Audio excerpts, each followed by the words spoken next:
Mesdames, Messieurs, peuple congolais, chers membres de la diaspora, je vous informe que la mémoire d'un peuple se construit et se transmet. Et pourquoi? Parce que d'une part, un peuple qui n'a pas de mémoire commune ou consensuelle, plus ou moins partagée, ce peuple-là sera toujours en proie aux mêmes erreurs, aux mêmes drames et aux mêmes tragédies. Ce peuple-là sera toujours en proie au négationnisme, à la guerre des mémoires et n'oublions pas à la repentance. D'autre part, ce peuple-là n'a pas d'avenir. Et pourquoi? Parce que le futur, c'est tout justement le passé et le présent qu'on ignore. Ceci dit, souvenez-vous de l'année 2016 où le défunt colonel Marcel Tchuro déclarait sur les ondes des radios France internationales qu'entre 1998 et 1999, il y avait comme une volonté manifeste de tuer des gens.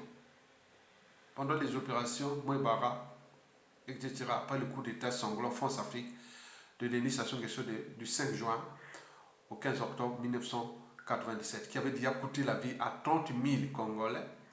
Et en plus, il y avait des opérations Mouebara, de 1998 à 1999, où on avait massacré jusqu'à plus de 400 000 morts. Donc il reste le crime contre l'humanité jamais résolu dans ce monde-là, parce qu'il y a encore Denis Sassou Nguesso là, l'homme de la France-Afrique.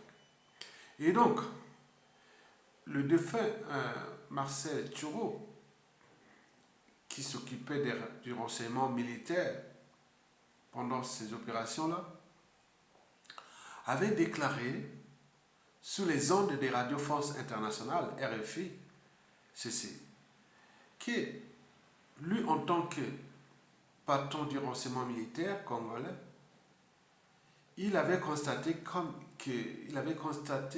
s'il y avait une volonté ou l'intention de tuer. Donc il fallait chercher des criminels par-ci par-là. Mais il dit non, non, non, on ne peut pas, non, mais il faut tuer. Et donc il avait expliqué ça. Et Sassou Nguesso était fâché. Ben oui. Parce que pour lui, cette affaire-là, du coup d'État et puis les génocides-là, les crimes contre l'humanité, ce sont ces affaires d'État. Et c'est que d'État, c'est que défense pour lui. Donc il ne fallait pas en parler. La suite, on la connaît. Le défunt colonel Marcel Tchou fut emprisonné et en 2017, il fut empoisonné en prison et est mort en prison.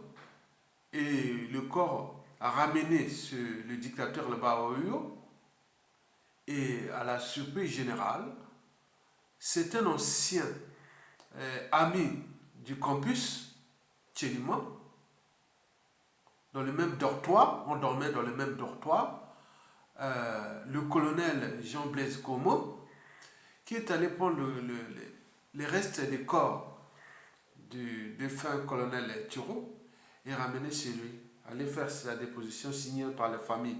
Le corps d'un individu se retrouve dans un petit colis comme ça. Mais où est passé le reste du corps?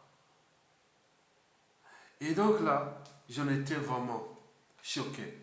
C'est le colonel, là, nous étions tous les deux, président de la FENAGES, lui dirigeait la Fédération nationale de la jeunesse étudiantine à la faculté de droit, et moi à la faculté des sciences, et nous étions là à un événement au palais des congrès de Brazzaville sur le boulevard des Armées. Et donc nous étions à cet événement-là, comme on avait vu à la télé, tout ça là, voilà. Et donc, bon, ça c'est l'année d'après, quand j'étais prof au lycée Chaminade de Brazzaville, le lycée près du centre-ville, du CHU. Donc ça c'est moi, pour l'histoire. Et donc, Jean-Blaise Comeau amène ce corps-là. Mais j'ai dit, oh, mais c'est quoi? Mais c'est Jean-Blaise Comeau qui est devenu le directeur général de l'administration pénitentiaire. C'est celui qui garde les prisons congolaises, des Sassou. Et donc, moi quand j'ai vu Jean-Blaise Comeau, oui, donc Sassou Nguesso a entraîné tous nos amis et connaissances dans la boue. Tout le monde est mêlé là-bas. Tous sont devenus des trions, des assassins, des criminels, des complices, tout ça. C'est pas possible. Et donc, le défunt colonel Turo fut empoisonné, voilà. Parce qu'il avait parlé.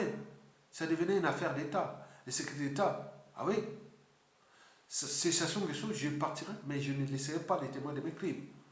Donc il avait parlé, donc il avait brisé l'omerta, et là, la suite, on l'a empoisonné sans scrupule, et son corps mutilé, amené dans un... Attends, je ne sais pas le poids du colonel Turo, hein? Je ne sais pas, il ne devait pas moins de 70 kilos, hein? Mais pour amener sur un colis comme ça, où elle est passée le reste du corps? Donc on a dissecté peut-être, mais c'est jamais vu. Et 5 ans après, le ciel n'est jamais tombé. Mesdames, Messieurs, peuple congolais, souvenez-vous, en 2016 toujours, des déclarations du général Jean-Marie Michel Mokoko, après le hold-up électoral de 2016, l'élection qu'il avait gagnée.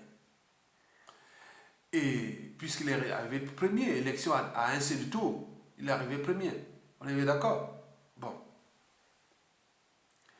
Et donc, il avait alors dit ceci, qu'avec ma modeste expérience de ce pays, je préfère me taire. Mais pourquoi? Parce qu'il a en mémoire ce qui s'était passé en 1987-88, l'affaire Pierre Anga. Il a voulu tenir tête, il avait voulu tenir tête à Sassou Nguesso, mais oublions que Sassou Nguesso, c'est l'homme de la France-Afrique, qu'ils ont fait du boulot, hein. Le ciel n'est jamais tombé. C'est l'homme de la France-Afrique. Donc, il agit là par procuration. Donc, Mokoko avait dit, ah non, je préfère me taire. Parce qu'il connaît, attendez, Mokoko qui disait les états-majors des armées pendant la guerre froide, c'était le numéro 2 du pays. Hein. Moi, je le savais. Je le savais dans les années 85, 86, 88, 89, quand j'étais au pays. Je savais que Mokoko était le numéro 2 du pays, après Sassou Nguesso. Mais c'était un républicain. Et beaucoup de choses comme ça. Et donc, il aurait eu la possibilité de faire un coup d'État à Sassou Nguesso, mais il ne l'a pas fait. Et qui beaucoup le regrettent parce que, voilà, vous imaginez.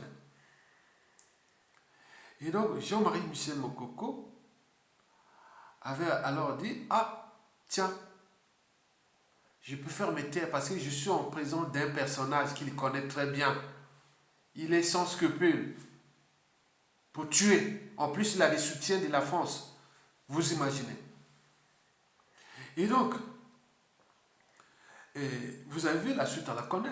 Il est toujours coupé, toujours en prison. Même si on a fait les amalgames, on a mis les moyens qu'il vit dans une chambre énorme, autre. Mais attends, il ne peut pas vivre chez lui, là, un bon appartement, une bonne maison. Pourquoi aller faire... Non, non, non. Vous voyez comment la communication France-Afrique. Donc les gens se sont mêlés là pour... Voilà, donc vous imaginez. Et souvenez-vous des 3 événements qui se sont passés en 2021. Comme il y en a des milliers d'événements. Anti-sociaux, liberticides, antidémocratiques, criminels que Sassou a engendré dans ce pays. Des milliers et des milliers. Bon, là, je vais vous prendre seulement 3 événements majeurs pour les besoins de l'histoire. En 2021, la candidature de Guy Brice Parfait Kolela. Paraît-on qu'après, les services renseignements France-Afrique de Sassou Nguesso étaient déjà au courant que cette fois-ci, Guy Brice Parfait Kolela va aller jusqu'au bout. Et voyons la dynamique sur 10 et autres.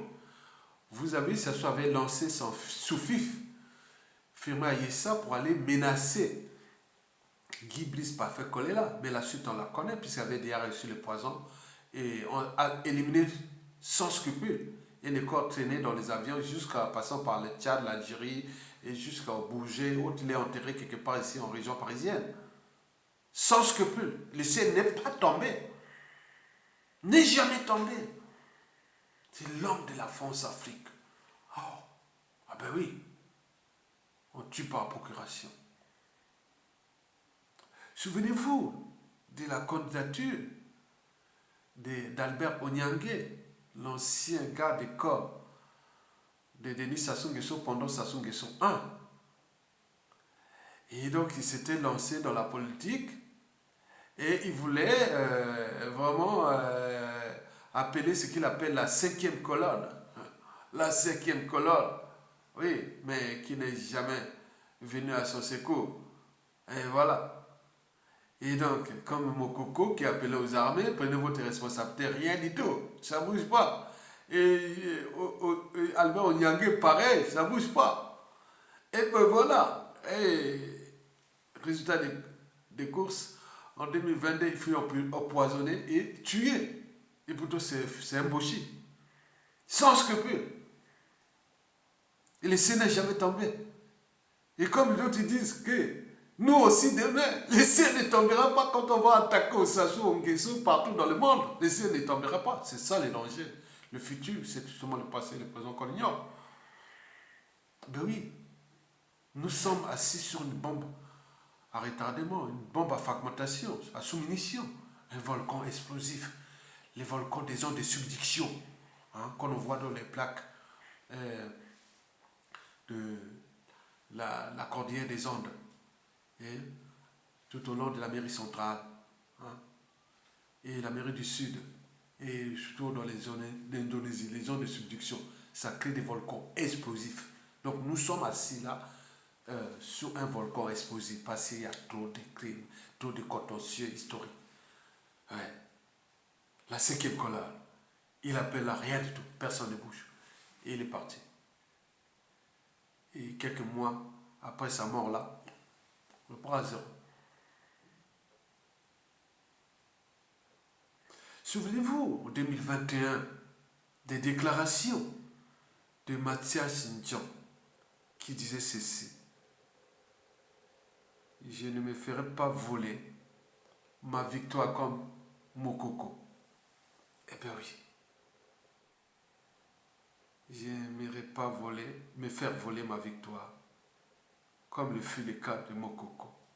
La suite, on la connaît. Même Denis Sassou Nguesso respecte quelque part Mokoko, puisqu'il a... Bon, les résultats sont là. Mokoko aurait gagné, on parlait de plus de 40 ou 50% dès le premier tour. Mais Sassou l'a donné 13%.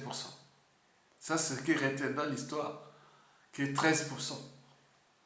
Mais Mathias Ndjan, c'est monsieur combien? 1%. Mais il est en liberté. Parce qu'il ne vaut rien. Il ne pèse pas devant Sassou Nguesso. C'est pour montrer à Mathias Ndjan que tu ne pèses pas devant Sassou Nguesso. Arrête les gesticulations. Je ne me ferai pas voler ma victoire, comme fut le cas de Jean-Marie Michel Mokoko en prison. La suite, on la connaît, il est là en liberté parce que c'est ça. Donc, de ce qui précède Denis Sassou Nguesso et sa France-Afrique. Oui, ils ont des renseignements, ils ont des moyens, ils savent qui déclasser dans ce pays, socialement. Sassou Nguesso et la France-Afrique, ils ont des moyens. Qui déclasser socialement dans ce pays? Eh bien oui. Qui forcer à l'exil dans ce pays? Et même pas donner de passeport dans ce pays. Eh bien oui. Les moyens de pression exercés par Sassou Nguesso et la France-Afrique contre nous, Congolais, du nord au sud, de l'est à l'ouest. Il n'y a pas d'appartenance. Ça dépend des règles du jeu de la France-Afrique et de Sassou Nguesso. Ces règles du jeu-là sont liberticides, antidémocratiques, anti-sociales et surtout criminogènes, on le sait. Donc ils savent qui forcer à l'exil, qui emprisonner et tuer même dans la prison, qui assassiner. Donc on nous gère comme des sujets, des indigènes, des esclaves et du bétail humain.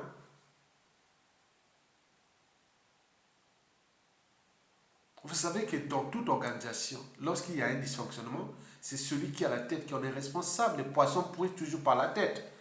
Donc la tête, là, c'est les SASU à l'échelle de notre pays. Et au-dessus des SASU, c'est la France-Afrique. Donc tous ces systèmes-là, voilà. Il n'y a pas à chercher midi à 14 heures. Donc ils savent qui tuer, qui massacrer. Moi, je l'ai connu, c'est vraiment la phase cachée de la France-Afrique, 2011. Quand le régime de Sassou Nguesso, vu Aya Tonga depuis 2008, c'est lui, ils ont cherché, à aller voir en 2011. Oh, là, il fallait passer, mettre les gros moyens. Les gros moyens, c'est-à-dire pour chercher d'abord à me raisonner, donc nordiste, à défaut. Et je vous dirais, hein, des choses qui sont passées là, quand vous venez, attends, c'est sûr. Moi, je suis obligé de dire, parce que le chien qui aboie ne mord pas, il conseille et autres. Peut-être qu'il vous dit, attention, danger. Mais les chiens qui n'aboient pas, ce sont ceux qui vont mordre les Sassou et les Nguesso. Regardez bien tout ce que nous faisons là, dès qu'ils auront moyen l'État là, la diplomatie, les passeports, visa. Comme je vous l'ai dit qu'il y a des gens qui n'ont qu'au, on va les refuser, même s'ils sont tous français. Tu n'auras pas de visa pour aller au Congo. Tu n'auras pas de... Les gens se préparent à ça, c'est ça le danger. Qu'il faut alerter, ils n'ont pas de monopole de ça. On a tout fait du mal à tout le monde dans ce pays. Regardez bien ce que j'ai subi depuis 2011, je ne vous dis pas. Surtout, au top 5 des humiliations, je mets ce problème-là au top 4. Donc sur 5 que je pourrais vous citer, que j'ai failli perdre ma vie, et autre, c'est le truc du Vésiné, dans les Yvelines, dans les départements des Yvelines. Je suis convoqué en 2014 parce que je contestais une opération de formation d'informatique ou d'ordinateur à Makwa. Et ils auront, bon, d'après les sources, ils auront pris beaucoup d'argent pour rien. Donc les gens n'ont pas reçu les formations. Les formations furent diffusées. Donc j'ai écrit ça dans mon blog et j'ai réagi comme tous les autres. Mais comme ça touchait ma tribu, et on m'a envoyé la convocation pour aller expliquer pourquoi, voilà. Donc, on me dit que j'aurais fait la menace à cette Française-là. Non, comme tout le monde, on le partageait en 2014. Et je me retrouve au Vésiné. Oh mon Dieu, c'est chaud, hein, la France-Afrique.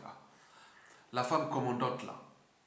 J'ai vu comme je suis déjà, hein, je vis qu'avec les blancs et les blanches, bon, donc je connais l'attitude. Hein, aujourd'hui, parfois, je vois les noirs, parfois avec la durée, parfois des réflexes que je vois. Mais blanc, je sais que là, ça ne va pas. Blanc, blanche, donc c'est un réflexe. Comme moi, je regarde moi, mon enfant ou autre. Donc j'ai vu, il y a quelque chose qui ne va pas. Pour un rien du tout. Et la femme commandante là s'énerve. Moi, si tu veux me tuer, tuez-moi. Je l'ai dit là dans le commissariat. Monsieur, vous calmez. J'ai dit non, je ne me calme pas. C'est quoi cette affaire-là? Bon, allez, on t'amène en bas. On va en bas là-bas. Aller faire les empreintes génétiques. Tu vas aller dormir en prison. Tu vas attaquer les intérêts français. Et autres, tu vas dormir en prison. Je te teste génétique. Donc je suis un criminel. Vous imaginez, je suis un criminel. Pour avoir contesté comme tout le monde dans les médias réseaux sociaux. Et je me retrouve dans cette situation. Donc quand c'est flou, il y a un nom.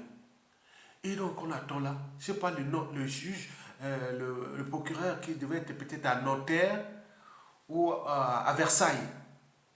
Il dit, non, libéré, il n'y a rien. Et je vois la femme commandante là, déçue. Donc, vous voyez comme il y avait quelque chose. J'ai dit que j'ai senti quelque chose.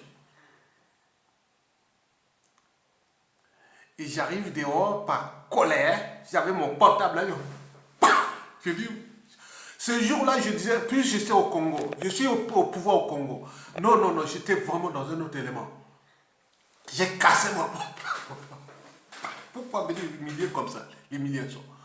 Mais je vois ton téléphone. Tout a été fracassé devant la sortie du commissariat. Tellement que j'étais enragé. Donc, et les suites qui continuent. Et je ne suis pas le seul. Mesdames et messieurs, peuple congolais, souvenez-vous de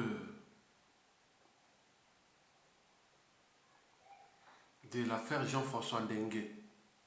J'étais au courant, moi. On nous signale que Jean-François Ndengue vient d'être arrêté et ramené à la prison de la santé dans le 14e arrondissement de Paris, c'est ça? Côté de la gare Montparnasse là-bas. Et voilà les œuvres d'accusation. Crime contre l'humanité, parce que quand ils avaient fait les trucs là, des rapatriements des réfugiés, ils étaient arrivés au beach de Brazzaville, on a sélectionné certains, on les a amenés, on les a tués. Et donc, bon, crime contre l'humanité. Et donc, quand ils étaient venus ici pour, je sais pas, le problème de mariage, ou il avait son... Voilà. Donc, il faut arrêter. Et aussitôt dans la nuit, la France-Afrique agit. Et au tribunal, ils ont fait tout. Ils ont libéré, il a fui, il était parti. Vous savez, l'histoire de la France-Afrique et de Sassou Nguesso là, nous, ça me gênait tellement. C'est comme quand vous parlez de la France-Afrique, quand nous qui vivons avec les blanches ici, bon, c'est gênant, ils voient que c'est gênant. Bon, on ne faut pas trop en parler, trop en ajouter. Donc, c'est des choses que entre nous, Congolais, on parle. Il ne faut pas trop ajouter. C'est gênant, ça fait pas bien au niveau des... Voilà, donc c'est quelque chose... Donc, moi, au Congo, c'est comme ça à l'époque, quand on parlait des crimes de Sassou, des Nordistes, on dit Ndengue. Ndengue, je dis non, mais Ndengue, c'est un gars de chez moi, de ma tribu. J'ai cherché, mais parmi les grands de l'époque, là, il y avait Ndengue, je ne connaissais pas Ndengue. Non, c'est pas un Makwa, c'est un Boucher. Ah oui, j'ai cherché. Puis c'est un nom de ma tribu. J'ai cherché. Non, c'est un Boucher. Ah, d'accord. Donc, j'ai cherché, voilà. Donc, mais c'est gênant. Moi, j'étais avec les gars du Sud et autres. On a fait tous les tours ensemble. On était ici. Comme on est là depuis, hein, le pays. Bon, ils me connaissent, ceux qui me connaissaient, mais ils savaient depuis le pays. Et donc, ils savent bien que, bon, Aya, c'est pas... Voilà. Donc, il ne peut pas... J'ai toutes les photos de ces officiers supérieurs, des professeurs d'université aujourd'hui, des anciens élèves qui sont devenus des professeurs d'université, de collège, des lycées, des administrations, voilà, du pays, et beaucoup sont aussi à l'étranger. Donc, c'est... Bon, donc moi, j'étais gêné. Hein, donc, quand vous parlez de la France-Afrique, nous qui vivons avec, nous sommes maintenant métissés ici, donc il ne faut pas en parler trop. Comme ce jour-là, je sors là, bon, il ne faut pas expliquer ce qui venait de se passer au Vésinet. Donc, il faut parler avec un peu de philosophie. Mais où est le téléphone? Moi, j'ai casé par arrache. J'ai pété un câble. Ah, mais c'est pas vrai. Bon. Et voilà. La puce, je sais pas où j'ai trouvé tout ça. J'étais enragé, quoi. Si j'étais au pouvoir, j'ai trouvé ça sur les questions et tout ça. Bon, je mettais une injustice et je les foutais tous en prison, quoi. Ben oui, le jour-là, j'étais de un autre élément. Pour rien du tout. En avril 2015. Mesdames et messieurs, peuple congolais. Donc, Jean-François Ndengue fut exfiltré et ramené au pays. Et depuis, voilà. Parce qu'il y a des enjeux. Donc, de ça, il faut se dire que Jean-François Ndengue, à quelque part, hein, doit à Sassou Nguesso, c'est une dette morale. Il a libéré des trucs ici et autres entre eux. Donc, il y a une dette morale des deux côtés. On est bien d'accord? Mais, que vaut la dette morale chez Sassou Nguesso? Regardez Dabira. Il est où? Regardez le Kunju. Il est où? Regardez Adoua, le général Adoua, le général Avoukou, le général Montando, les colonels Turo, et tout ce monde, tout ça, il en a assassiné tout. Ce sont des enjeux majeurs. Donc quand les enjeux de Sassou et de sa France-Afrique deviennent problématiques, il n'y a plus de tribus, il n'y a plus de... Non, il n'y a rien. Vous perdez votre temps. Perdez votre temps. Parce que moi, je fais le travail historique quand même, hein, pour se dire que demain, s'il y a un tordu au Congo qui prend le pouvoir, si vous êtes de la même région, vous devez agir comme moi. Ayatonga. Il est de la région de Sassou Nguesso. Je dis que Sassou Nguesso, historiquement, son pouvoir ne tient que de 3 tribus. Ma tribu, la tribu de Kouyou, de Marem Gwabi et Yobio Pango, et puis sa tribu. Là, c'est le socle de pouvoir de Sassou. Mais regardez-moi là. Vous voyez que je suis menacé. Je suis menacé. Vous venez jouer à quoi? Attends, c'est pas possible. C'est pas des enfants de cœur. Hein. Mais le problème, c'est qu'il faut transmettre cette mémoire-là parce que pour canaliser cette énergie qui est déjà potentielle, mais qui risque de se transformer en une énergie cinétique de haine, de scène de haine, de vengeance, de contentieux historique, de règlements de compte et de tout ça. Après, ça s'ouvre. Hein. Ça, c'est sûr et certain. C'est prévu déjà. Historiquement, c'était pas dit partout. Ben oui. Ils traquent, ils font que si. J'arrive là à place Gambetta, je vais voir la banque là, banque là française là qui me faisait un peu la merde là, tout ça. Je vois, j'appelle le conseiller, il y a des agents comme si mon téléphone était écouté. Il m'attendait déjà là, me traque là jusqu'à. Ouais. J'ai dit, monsieur, allez, cherche. Attends, je sors là, on parle de là, monsieur, vous travaillez pour les Américains? Non, mais dis, monsieur, est-ce que vous travaillez pour l'Amérique? Ça, c'est en 2014 ou 2015, voilà. 2014. Donc, on est traqué, on est tout. Attends, c'est rien du tout. Moi, je dis que je suis que simplement. J'essaie un peu de réguler ce qui passe au pays pour la prestation. Pour que demain, s'il arrive un souci, on ne va pas se dire, ah oui, voilà. Il y a eu des références. Aya. Comme disent beaucoup des anciens, beaucoup des sudistes, au nordistes, ils sont encore là, ils se cachent, ils vont. Mais beaucoup des sudistes qui m'ont connu depuis ces années-là, ils sont au pays comme les autres. Ils sont, oh, quel espoir qui a fait. Parce qu'après le coup d'état là, il croyait que je l'ai être là-bas, un gros bonnet, hein, de Sassou, hein. Gros bonnet, ce sera un souffle en train de cogner comme, voilà, comme au PCT, quoi. Attends. Mesdames, messieurs, peuple congolais. Enfin, allons droit à la question posée. Jean-François Ndengue serait-il le prochain dans la liste des victimes de Denis Sassou Nguesso? Et pourquoi? Parce que ces derniers jours, il n'a cessé de multiplier des nombreuses déclarations en privé, sur les réseaux sociaux aussi, qui frisent au ridicule.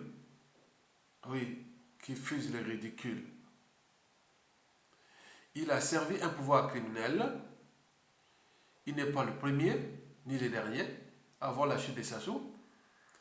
Il a tué. Il a beaucoup volé. Maintenant qu'il semble être dans le viseur de son patron, Denis Sassou Nguesso, il peut faire des menaces en off envers son mentor. Eh bien oui. Beaucoup ont essayé, hein, depuis Piranga. Ils ont laissé leur vie. Quelqu'un qui est entraîné, conditionné, sous emprise, il a les renseignements militaires d'une grande puissance du monde, la France. Il a tout. Comment vous allez faire ça?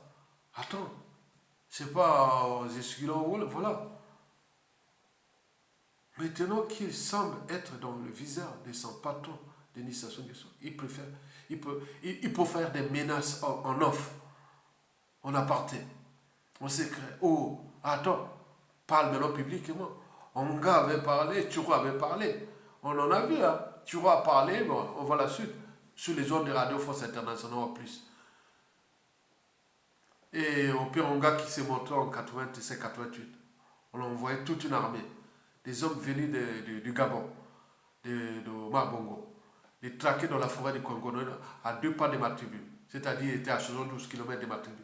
Ils ont traqué dans toute la forêt, à l'entrée de la jungle équatoriale, pour aller chercher un homme. On l'a battu comme un gibier. Le ciel n'est jamais tombé. On est d'accord? Très bien. Donc, Jean-François Ndengue multiplie des menaces en off. Eh bien oui. Qu'il s'en fasse pas. Son tour vient Les Tchurou y ont eu droit avant lui. C'est ainsi que Denis Sassou Nguesso remercie ses serviteurs zélés. Faites vous-même la lecture, monsieur Jean-François Dengue, de 1997 à nos jours. Combien ça soit déjà éliminé, ces gens-là qui étaient avec vous, les témoins gênants, les collaborateurs, il a tous éliminé. C'est un système renouvelable. Il faut que Dengue ait le courage de faire ces déclarations publiquement. On attend. Off, comme l'avait Nyangambouala ou autre. C'est du jeu, ça c'est lâche. C'est des lâches. Il faut faire publiquement. Publiquement. Ben oui. Comme ça, on le prendra au sérieux. S'il a les couilles bien suspendues.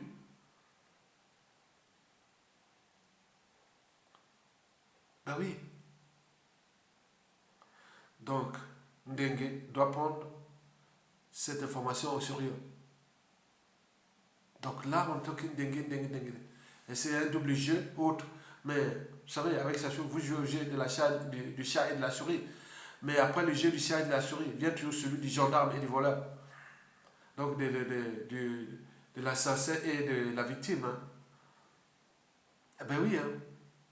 Quoique, ça soit Tuera Raymond de Zolomboshi, mais il y en a quand même Onyangue et les Koutou. Hein. Eh bien oui, on peut en multiplier d'autres. Hein.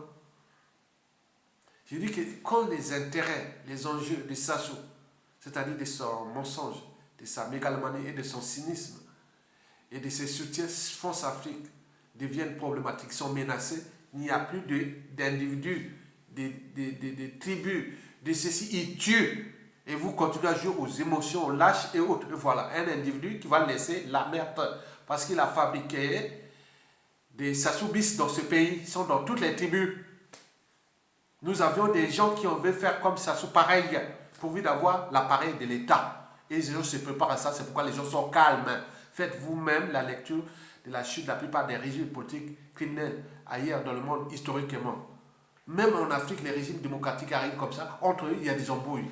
Mais combien de fois, tous ceux qui sont victimes de Sassou, qui vont prendre le pouvoir à tout instant, il est arrivé par la force. On a tué des gens. Jamais. Attendez, c'est le coup d'État le plus sanglant et criminel de l'histoire de l'Afrique.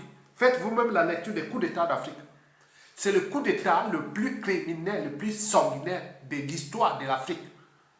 Et donc les historiens doivent écrire ça. Le coup d'État le plus criminel, sanguinaire, génocidaire, jamais existé dans l'histoire de l'Afrique. L'histoire de l'Afrique. Déjà post-coloniale. Mettez-vous depuis 1960, ou même depuis la Seconde Guerre mondiale, ou même depuis la Première Guerre mondiale, même depuis l'esclavage, il n'y a jamais eu un coup d'État qui a coûté la vie à un noir, un africain, et où a tué, autant tué Sassou. Sassou là, il est là. Et quand les gens se regardent, les gens viennent le voir, les gens l'appellent président, les gens le font. Mais il y a des côtés, il y a des gens qui disent, ah, il devient fou. Donc c'est possible. C'est possible. Pourvu d'avoir les moyens de l'État. Donc c'est possible. C'est ça qu'on appelle le contentieux permanent, ou ce qu'on appelle le défi permanent. Ce que j'appelle l'état de crise permanente.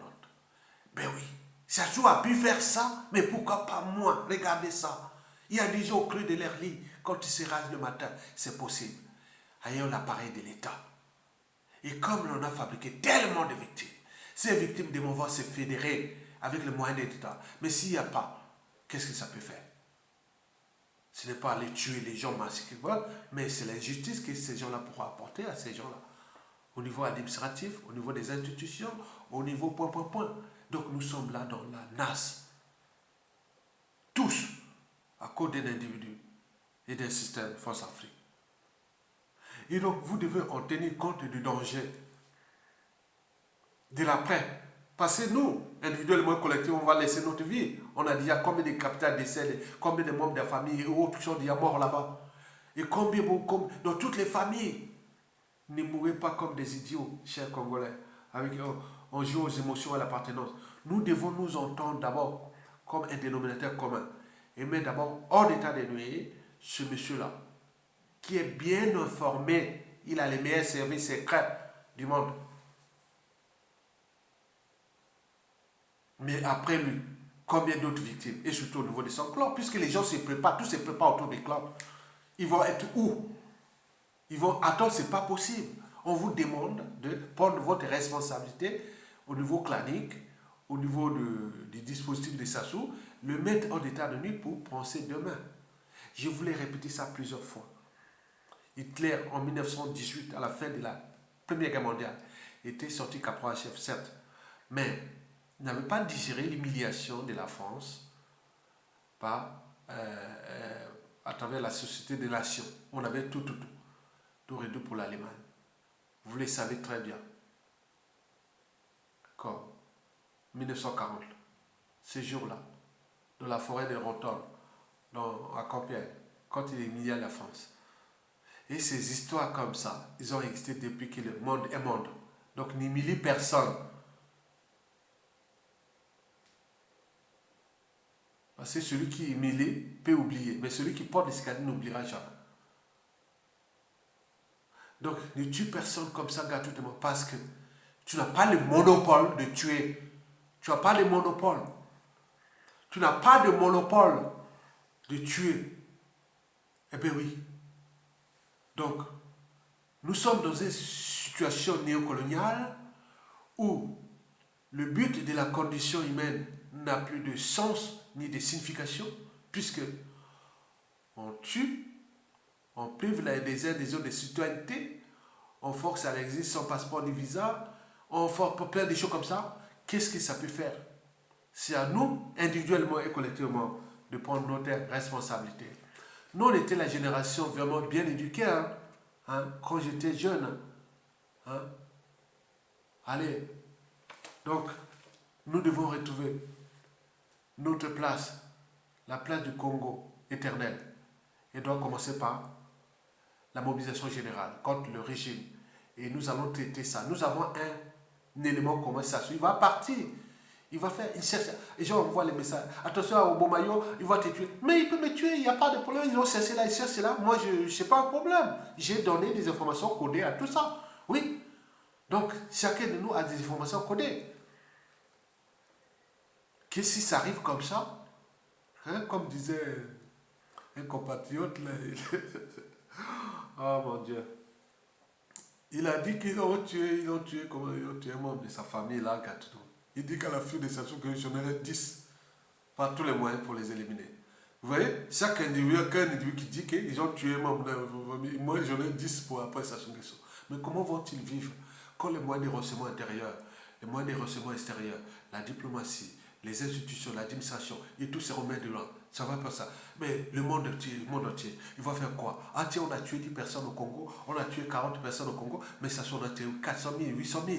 On n'en a jamais parlé. Et donc, vous voyez tout ça, les capitales de... Attends, c'est pas possible. Bon, je m'arrête là et partagez la quai et dites aux gens là de prendre les responsabilités, d'éjecter sa sanction pour trouver les mesures compensatoires. Entre nous, justice va passer et l'éducation, l'ordre et l'intérêt général, tout ça. Vous avez tout compris? Merci beaucoup. À bientôt.